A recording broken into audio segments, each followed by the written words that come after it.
This is the most important video I will make on the buy, borrow, die strategy. Most people are watching videos on buy, borrow, die and believe they can just copy what the billionaires do. And it's absolutely not true, because they are not measuring their wealth against the true indicator of the money supply. So let me go into it. In this video, I'm going to break down why most people, 99% of people, are turning their strategy into buy, borrow, die, broke. And we're going to talk and explain exactly what the problem is. Most investors believe they can just be a passive investor into the S&P 500. So they believe average returns 10%, inflation of CPI is 3%, so the true return is 7%. This is false. The truth is, you must measure your returns against the year-over-year money supply. If more money is created, this is reducing the value of your share of US dollars. You see, CPI is the cost of survival. That is what the consumers measure their wealth against. We are not consumers, we are capitalists. So a capitalist measures their wealth against money supply. How much new money has been created in the economy or the globe. Now, when you realise this, you now realise that 90% of investments are now unviable. Because if wealth planners, wealth managers and investors are measuring their wealth against CPI, everything looks great, but it's not the true unit of account that we are using. On average, the US money supply is around 7%. This makes it far more challenging for the majority of companies and stocks to actually outperform this benchmark. But it can be done.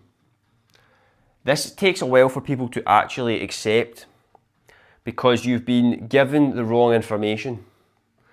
And there's so much, a portfolio of a billionaire is completely different to the portfolio of a normal person. Billionaires had a concentrated investment, a single investment, whether it was Amazon, Google, Tesla, Apple, Microsoft. So their returns every year were like 25, 50%, maybe even higher than that. So if they're borrowing a margin loan at 5%, that is just nothing. The assets are vastly outperforming it. How can you expect to copy a billionaire strategy using a passive investing strategy? The only reason you think you can do that is because you're measuring your wealth against CPI, and that is the flaw. You see, I will only invest in companies that have ferocious pricing power, unbreakable monopolies, because it's only these types of monopolies that can actually outperform the money supply.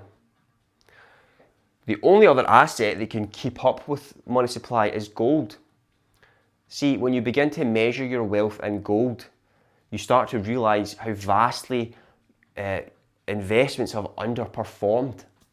If they have underperformed gold, you have lost purchasing power. Now let's look at the stocks that actually outperform gold stroke money expansion. What we want to look at is we want to look at the free cash flow. How much free cash flow is this company generating year over year? And more in particularly, free cash flow per share. That is the metric we look at. Stop looking at the stock price. Stop looking at the nominal return. This is like Warren Buffett 101. He didn't care about the stock price, the nominal gains. He is looking at the financials. He's looking at the free cash flow. See, the Nobel Prize winner, Daniel Kahneman, he created the philosophy of what you see is all there is. And this is where an investor looks at their portfolio and sees 10% S&P return. So they think, wow, I'm 10% richer. But what's really happened is the money supply has grown by, say, 10%, and the S&P 500 is grown by 10%. So the true return on that asset is actually cancelled itself out. This is why it is vitally important to outperform the money supply. And that is what I'm going to be talking about on this channel. Now, first of all, to clarify, the S&P 500, it has outperformed money supply in the past. But we are in a different economic climate. We're now in a situation of fiscal dominance where more and more money is being created and more money is being printed. The US is in a deficit. So we need to re-strategize. The only hope right now is artificial intelligence. If AI creates enough productivity that all these 493 zombie companies can actually begin to produce enough productivity to outperform the money supply. However, I've made another video about the AI bubble. AI is not a bubble. The technology of AI is not. The stock market is right now. It's overvalued.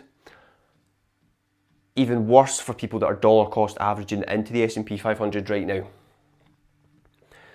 What you are banking on, you're actually not betting on AI, you're betting on humans accepting the AI. And I am betting against human competence because humans are going to actively resist the AI. And I'll explain that quite quickly here. Although a CEO has total authority over a company, the true authority actually lies with middle management, the day-to-day activities. If AI is introduced, they are just going to view that as a threat on themselves, a threat on their position and their job. So the most inflation-sensitive sectors like healthcare and education, they're not going to want to adopt AI.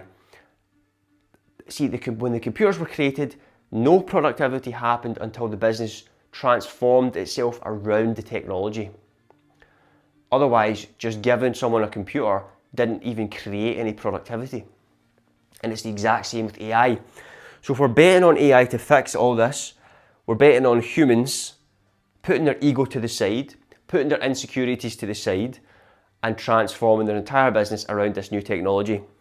That will take years to happen because humans are the problem, not the technology. And that is what we need to factor in. So the S&P 500 doesn't always do what it's done in the past. And the US wasn't in such an aggressive deficit as it was in the past. So we need to re-strategize. Every time people see past performance doesn't guarantee future results, they just ignore that metric and believe, well, this is the safe investment. Actually, the safest, least volatile investments have the worst returns. Cash has zero volatility, but maximum risk because you're guaranteed to lose to inflation. A US Treasury bond, it has a yield of 4%. After you pay tax, your return is 2.2%. So after you account for the money supply, your real return is negative 4.8%. So these diversified portfolios, these low volatility portfolios are actually not preserving wealth like you might think. They're eroding your purchasing power slower than someone who invested in the best of the best of the best companies. True, ferocious, aggressive monopolies that can raise their price by 20% tomorrow. These companies do exist right now. There was a white paper written, I forget his name, but he proved that only 4% of all the stocks in the stock market could even outperform a treasury bill. And it's absolutely true. What we're looking at is we want to look at these companies generating enough free cash flow. A free cash flow per share, is that outperforming the money supply? Is that outperforming gold? Yeah, this is what we need to look at. You cannot expect to do buy, borrow, die with a basic standard portfolio. You're just going to liquidate yourself quicker. You cannot just take leverage at an interest rate if your assets are not doing their job. Your assets need to be outperforming. There is only a handful of assets that can do it. When it comes to real estate, it must be prime real estate. Prime real estate is the only type of real estate that can outperform the money supply. Gold can match it. and the monopolies can outrun it. They can really aggressively raise their prices and charge aggressively, because we're not in a situation anymore where we can just be passively expect to create generational wealth. That does not happen. Otherwise, everyone's grandchildren would have a yacht. Because if it was that easy, we would all just have the S&P 500 and we live happily ever after. Now, some people might say, do you know what, Chris? Why should I care? CPI is the cost of survival. That's the cost of what we spend our money on. So why should I care? This is the difference between a consumer mindset and a capitalist mindset. If you're measuring your wealth against the price of eggs, iPads, TVs, and milk, you are a consumer. Stop measuring your wealth against the price of eggs and measure your price against the farm. Land, gold, real scarce assets. Because otherwise what's going to happen is 10 years from now, you will complain, why can I not buy this real estate? Why can I not buy the gold? Why can I not buy the land? Well, you've got no excuse now because the information has been revealed to you. The true yardstick is the money supply. And that is what we're going to do. We focus on the financials. See, the best thing about stocks is the price can stay flat. The best thing about stocks, ticker price doesn't do anything.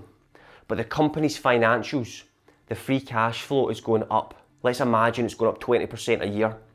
The free cash flow per share is going up 25% a year because the company can buy back its own stocks, which creates a shareholder return. And the stock price is nominally not doing anything. You are actually creating wealth in real terms. It is a coiled spring. It's like holding a beach ball underwater. The market will correct that naturally. This is why we look at the financials. The financials is what truly matters. The free cash flow is what matters. If the free cash flow is outperforming the money supply, you have found a monopoly. You have found pricing power. That is what we need in order to actually both preserve their wealth and protect purchasing power. See, you have to go through the price of admission, which is volatility. People confuse volatility with risk. The volatility is the price of the stock. That is just what the market is telling you they'll pay for it. When you apply this same thought to real estate, if your house price changed all the time, you wouldn't care because you know how much it's worth to you or how much you're willing to sell that for, or you know its true intrinsic value. This is what Warren Buffett has taught us about investing. We must apply it ourselves if you want to do the buy, borrow, die strategy. I'll tell you, the easiest part about buy, borrow, die is getting the cheap margin loan. That's the easy part. Okay? There's an institutional broker will offer you a dirt cheap margin loan, which will be eroded by the money supply. But the hard part is getting the correct assets that outperform the money supply. That is what matters. And that is what we're going to discover, and that is what we're going to talk about on this channel. So like the video, subscribe to the channel, and we are going to outperform the money supply. We're going to do buy, borrow, die correctly. This is how you create generational wealth.